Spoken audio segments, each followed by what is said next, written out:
Welcome to the Corporate to Coach podcast. I'm Pamela, a former corporate professional turned certified life and business coach and mentor. If you're ready to sign clients, grow your soul-led coaching business, and shed the employee identity so you can step fully into business ownership, you're in the right place. Let's begin. Hello, everyone. Welcome back to the Corporate to Coach podcast. And today is a very special episode because we are doing a client feature with one of my current one-to-one clients. I am so pleased to introduce my client, Angeline Gavino. She is a corporate powerhouse who is also building her coaching business. And she has been working with me. We just figured out it was 7 months already, and we came together in March 25 at the time of this recording. So we're currently in October 2025. And it's been a busy year. It's been an incredible year. Lots has been achieved. And I'm so excited to bring Angeline to the table to be able to share some of her stories and her experiences with her business and what has shifted for her over the course of this year. So, Angeline, would you like to start with introducing, if you're happy to, a little bit more about your background and the kind of coaching business that you have? All right. Well, hi. Thank you so much for having me here. So, yes, I've been in the corporate space. My role is a vice president of customer success at a scale up, and I've been doing my role. I've been in this role for about 4 years now, but my totality, I've been in this business for like more than 17 years, and I started to think about building my own thing sometime last year, early last year, and I've always had it at the back of my head, but I didn't know where to start. I did officially built my coaching company. I would say it's a boutique coaching and consulting firm sometime in June, July last year. And when I say officially, it's because I registered my my business, and I bought a domain and created my website. But that was pretty much me saying, okay, let's get this going. Otherwise, I would just like continue to think about it and not really take action. And so, like you rightly said, we started to have this one-on-one coaching in March. It was at that time where my business is at, I've been doing it for 6, 7 months, but I felt like I wasn't moving anywhere. I felt like I need a little bit more hands-on support on the business side of things because what I do is I coach customer success leaders, which is my industry, and I'm very confident with the execution part, like coaching and working with customer success leaders in the space, because I've been doing it for free prior to actually creating my business. It's really, in fact, one of the reasons why I felt like, okay, I can really do this thing. But then I don't know the business side of it, and that's why I wanted to get somebody who's going to be very hands-on and really provide that guidance that I need as I really build. Thank you so much for sharing. And one of the things that I really loved and I was so excited about when it came to starting to work with you is that whilst you shared with everyone that the business was only six months, actually, no, let me do the math, July to March, about 9 months in at the time of us Oh starting yeah. to work together, you actually had so much in place from a marketing perspective. There was a lot that was established. You had, and I really value sharing the context with our audience because it really does help to know like where you were starting. So while the business was relatively new, when you came to me, you have an established podcast, a decent, very decent size email list, a website, a fully fledged website that is up and running. You're sending mailers weekly. From a Yeah. marketing perspective and an output perspective, you are doing and continue to do a lot, which is incredible, especially considering how long you've been in business. It was, in my opinion, a very established marketing system that was bringing in subscribers and audience members, but it was translating that into paid clients.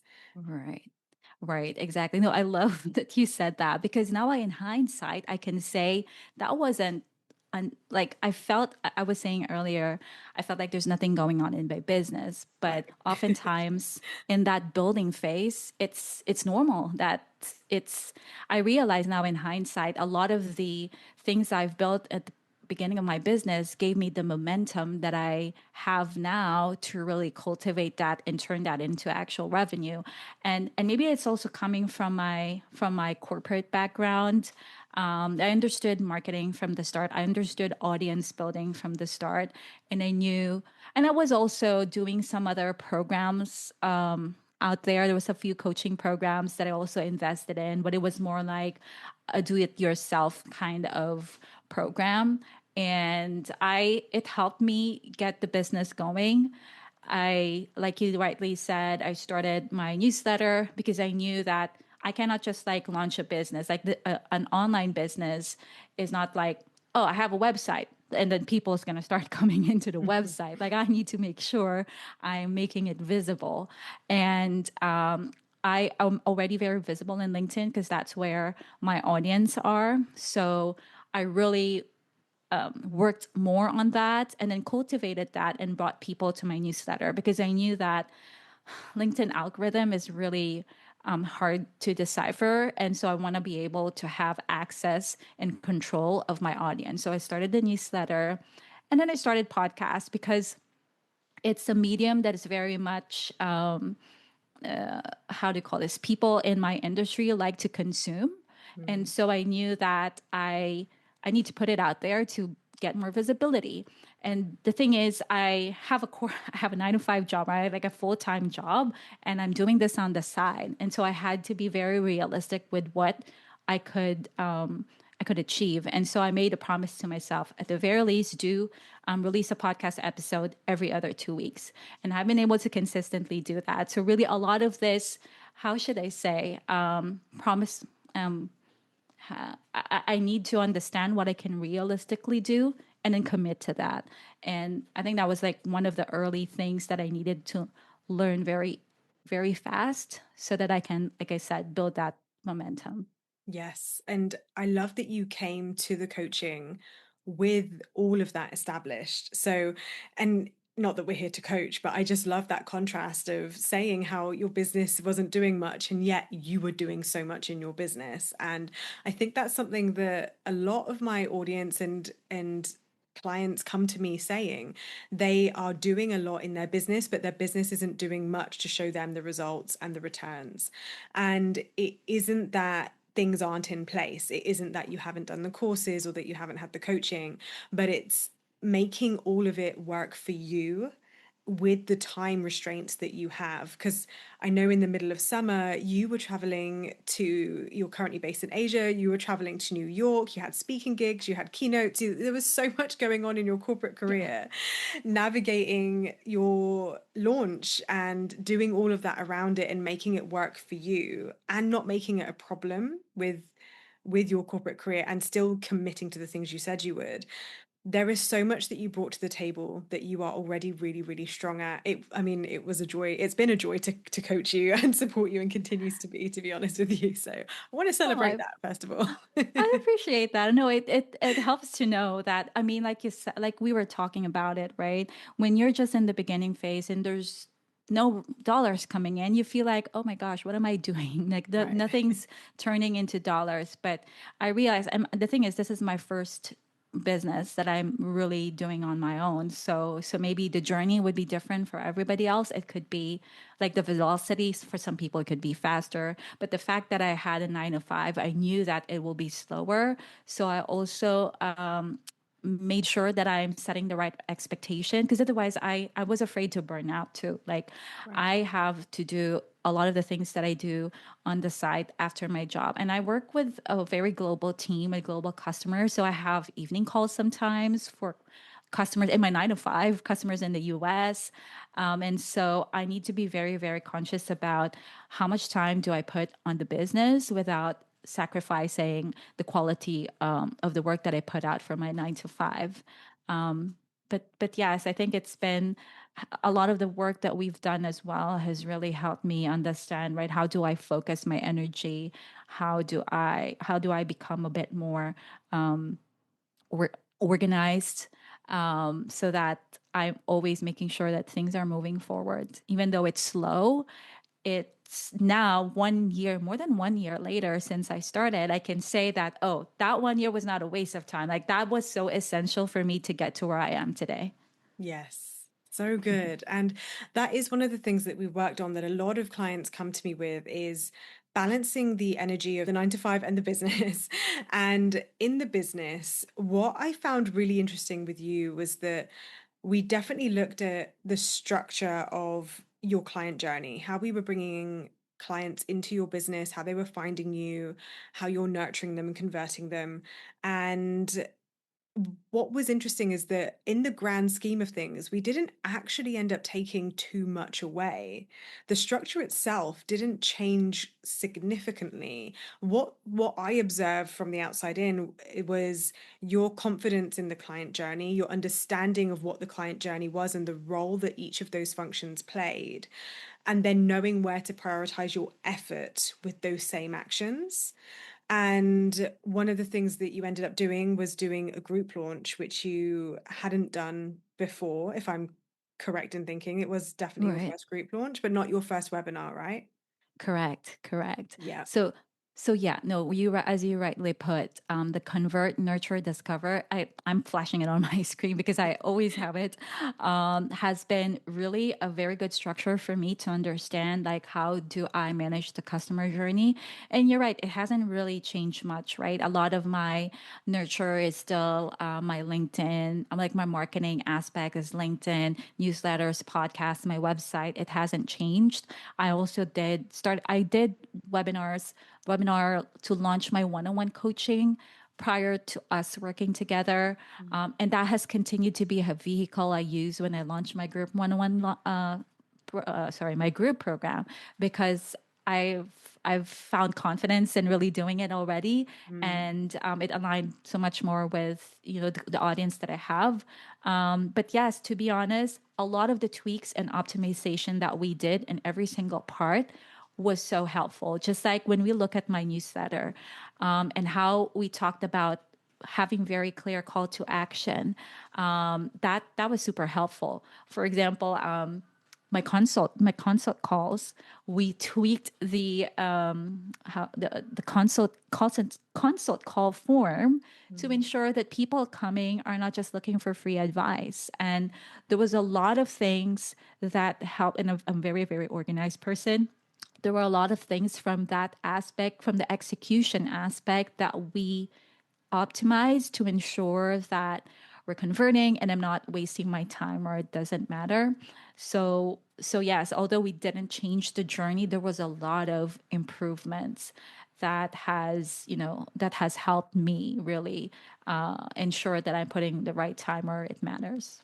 Thank you for sharing that. And what I loved about some of the improvements that were made is seeing how your relationship with those vehicles changed. Because I remember at the beginning, one of the things you said to me was that webinars, I tried that once, it didn't really work. I'm not sure if I want to Yes. do it again. And actually, there was so much gold to be had from that first webinar. And also, it's understanding where it was a success, things that you were already doing effectively that you could bring in, and even making the decision to continue trying with a webinar and bringing that into your launch for group. And just prior to this, we were coaching and debriefing on the webinar itself, looking at the statistics, looking at the data, but then underneath the data, looking at what the energetics and the beliefs behind that data are indicating and how we can use that information to optimize for next time. And these are things that I think it's fair to say you weren't necessarily aware to do beforehand. And tell me about the shift in confidence that gives you in terms of how you feel about your business overall, but also just knowing what to do, the like how to build a business, what to do to sign clients. What did that shift for you? Yeah, well, for sure. I think that, like I said, a lot of my mindset before, because I was just starting, was like, nothing is working, nothing is moving the needle. I don't know what I'm doing. Because I did by that time, um, I believe a couple of webinars, and it didn't amount to actually, like, people didn't sign up via that webinar launch. And so over time, I've thought that, okay, maybe that's not the right vehicle for me. But the thing is, I love webinars. I've been on a lot of like other I've been guesting a lot on webinars, doing this, how should I say, presentations. And I love, I love to talk, and I love to teach, and I love to share my knowledge. And so I think understanding what's the right way to do it is what really helped shift. Like in a lot of things, right? I was doing newsletters, I was doing podcasts, but there was so much more that we could have improved. So it was working with you helped me understand how can I improve the execution, right? Because just like writing newsletters, everyone can do it. I mean, there's Chat GPT now. Everybody can just like write newsletters, but the way that you do it that will resonate and will actually get people to be intrigued to get on a consult call with you, or a messaging that resonates with them because that's a challenge that they're trying to solve in their organization and now want to see if there's a possibility of working with you. A lot of the tweaks that we made help with facilitating that from like that webinar perspective as well. Just how do you do it? Like, what is the energy you bring into the webinar? If you go in a webinar thinking that, oh gosh, it's not going to work, I learned firsthand that, well, obviously it's the results will match the energy that you put in it. And I think that a lot of the mindset work actually that we did around how do I prepare to get on these webinar launches really helped me. And I think one eye-opening fact is I came to you really looking more for a business coach to help me design the business, like the marketing and the sales engine. But I came, I got more out of it because I wasn't really thinking about like the mindset piece. I always thought that I'm very good at like resetting my mindset, but there was a lot of mindset work that we did that I was like, oh, okay, they were eye-opening and really helped me with, again, the execution, how I show up and how I execute all of these activities that I already do, but take it to a next level where I'm getting real results. So I think that's a bit of both, like the journey of knowing how to do it right, having someone like you to bounce ideas of, to troubleshoot things, and then also having the right mindset really was just what helped me get the results that I'm looking for. Yeah, so good. And thanks for bringing up the mindset piece because it's something. And by the way, you are really good at mindset. It's not that you're bad at mindset. I don't think that's unfair on yourself to say that. But the mindset things that we were able to pick up on is it they're often subtle. When you came to me, very rarely, it was only very occasionally where you were like, oh, I'm definitely feeling a little bit unconfident in this, or I have doubts about this. But most of the time it was just us strategizing, being really Mm, clear on the next steps, and then in that I'm able to pick up the blind spots that you can't see, and I'm right. able, it's because it's often it's through language that are the indicators. It's subtle things, and being able to pick that up and then unpack that, we're diving into the mindset but through a strategic lens. So it isn't just mindset for the sake of it, which i know in I know from my own journey, it can be really easy just to do the like spiritual stuff and the mindset stuff, and it can feel really good and really expansive. But if it isn't through the lens of the results you want to create, then there isn't always an outcome. And one Right. thing you've always been is so outcome driven coming to this. You've always been very committed to making the business work and signing clients, making revenue, generating revenue, but not just for now, but through the lens of scalability. And that is your business acumen coming through from your corporate background, which I've also, just as a side note, really enjoyed when it comes to working with you, because your corporate background and the business acumen you have has really shown, because you really do think from a scaling perspective, where most are just thinking from a how do I sign my next client perspective, which I really enjoy about our journey together. I appreciate you saying that. No, I realize there's a lot of transferable skills from my corporate job that I'm bringing to the business, and also a lot of the mindset. And just going back on mindset, I'm really the kind of person who thinks like this mindset thing is a woo woo thing. Like I don't believe in it because I felt like it's just me. I just need to internalize it. But this this is just to say exactly what you said. If it's linked to actual business outcomes, there is, it's not just for the sake of, I don't know, shifting spirituality and all of that. Yeah, I could really see the impact when I marry them together. But yes, and what you're talking about from a scalability perspective, when we started, I was just doing one on one, and in fact, I wasn't sure if I wanted to do one on one, if I wanted to add consulting. So there Mm. is still an element of consulting that I have in my offer. But then during our journey together as well, there was this kind of spark in me that wanted to try the group program, and I jumped to it, and you helped me navigate that, how to plan for it. And I had a very successful launch, and I'm very happy with the results that we have. And so yeah, just like that journey from when it came around, like I feel like nothing's happening, and then now I feel really confident with the trajectory that I'm taking my business towards. So good. And I'm sure the listeners are dying to know. So I know I would be if I was listening to this episode. Are you happy to share how many people ended up joining your group? Yeah, I have 5 people who joined my program, which was a good target that I have. I meant to have 10 people in the program, but also I think understanding that this is like my beta launch, I'm very happy with the results that I have. And my program is still ongoing, and now I still have plans on what do I do for my next launch and so Mm. on. But I feel like this is a learning experience for me as well, as I've been doing a lot of one-on-ones, how the energy is different when you're working with a group. The kind of, how should I say, not, well, energy, I guess, and the kind of output that I provide on a group setting is different. So for me, just being able to do this is already a win for me because I'm learning in this whole process just the same. Yes. And I loved that one of our sessions quite recently was about delivery to a group. So there's always the aspect of marketing, selling, the business as a whole, leaving the 9 to 5, which we haven't even touched upon, but I'm conscious of your time, so that's okay.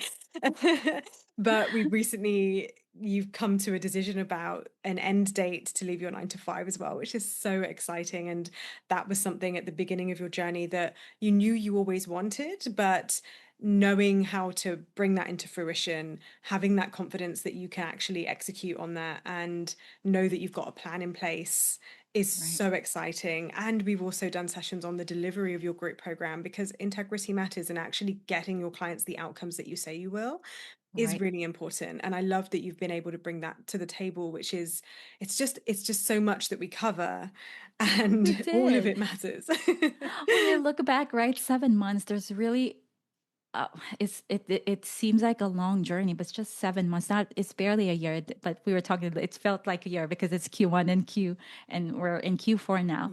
Yeah. But yeah, it's just my journey of cementing my offer. Right. Well, first I always wanted to do one-on-one coaching, and I wanted to start with that. So being able to do that, and also starting to get actual clients for my one-on-one coaching, and then transitioning, not really transitioning because I still have my one-on-one coaching, but then doing the group program, and knowing that I can do both just also gave me that confidence that, well, there's something to this, there's something to what I'm doing. And like you rightly said, it gave me more confidence to really have a deadline for me from when I would transition full time. And honestly, when we started, I was just like, I think I said next year, 2026, maybe, but I wasn't very sure because it was too far for me to really see it.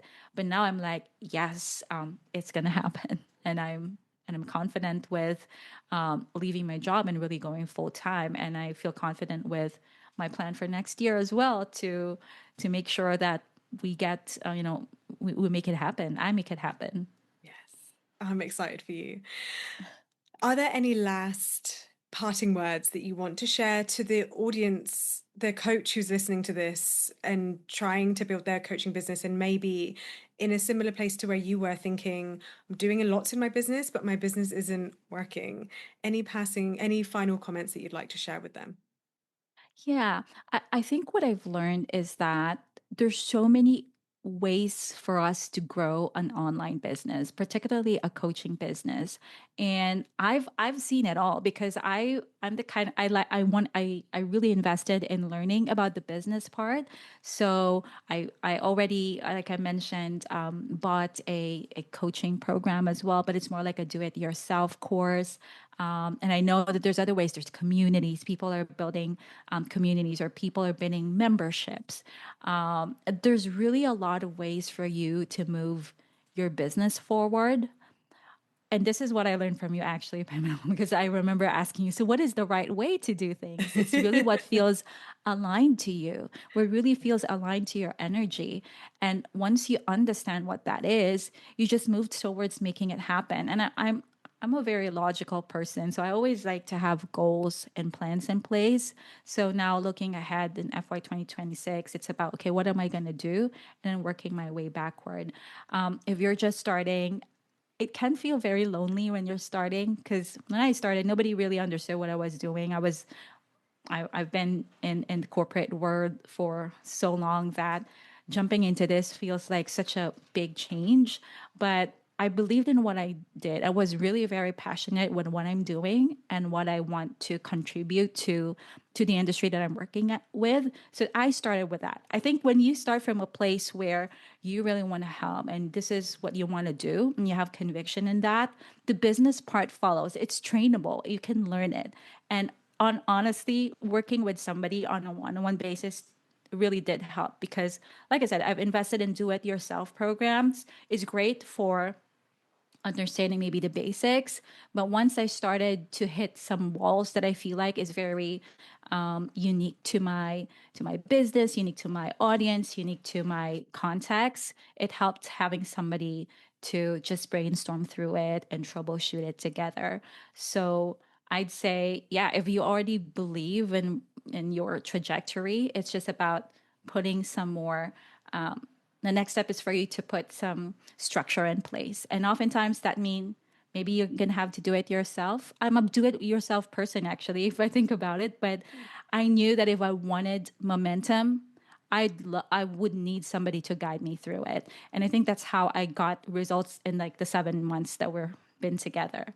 So yeah, that's my parting point. I hope that was a lot of things that I said there, but I hope that resonates. It did. I feel inspired. I'm like, yes, let's go build my business. But I love it. Thank you. Thank you so much. I really appreciate your time today. I know you usually have a hard stop with our session, so I will wrap this up today. But everyone who is listening, thank you. Thank you so much, Angeline, for joining me today. Everyone, thanks so much for listening. If you got anything from this podcast, please do subscribe, give this a rating, give this a comment. I think you can leave a review if you can. That would be wonderful. And if you'd like to work with me, then you know what to do. Just drop me a DM on Instagram or you can go to my website at www.coachingwithpamela.com and we can begin the discussion about one-to-one together. And if you're in customer success, then Angeline is your woman. So go check her out. I know with my audience, it may not be as applicable, but I know for a fact I have other customer success clients. So would you like to share your website and where people can find you if they'd like to have a Yeah, look, yeah, just in case? absolutely. My website is csrevspeak.com, or you can find me on LinkedIn. Just look for Angeline Gavino and we can stay connected there. Whether it's for business, building your business, or maybe customer success, happy to like connect and network and share ideas. Amazing. So that was csvrev.com, revspeak.com. Say it again. CS Rev Speak. So REVSPEAK.com. Amazing. Okay. Go find Angeline at her website or on LinkedIn. And otherwise, I'll see you on the next episode.